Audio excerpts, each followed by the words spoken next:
Это уже второй подарок Виталия Голубева. 25 лет назад он уже преподносил подобный сюрприз хранителям музея, подарив 205 работ известных художников дореволюционного и советского периодов. Среди них картины Куприна, Козлова, Лентулова и других. Однако самые дорогие для сердца Виталия Голубева – творения Роберта Фалька.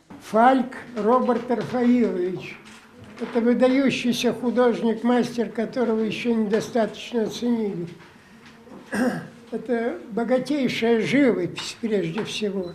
Многократное наложение, так сказать, красок создает глубину и полифонизм цвета.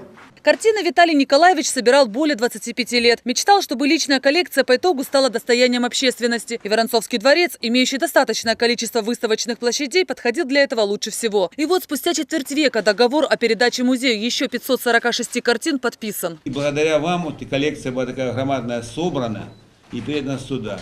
Я думаю, что имя остается теперь ваше навсегда привязано к Воронцовскому музею. Поэтому спасибо вам большое. Спасибо. Я просто вам благодарен. Позвольте мне сделать приятную миссию.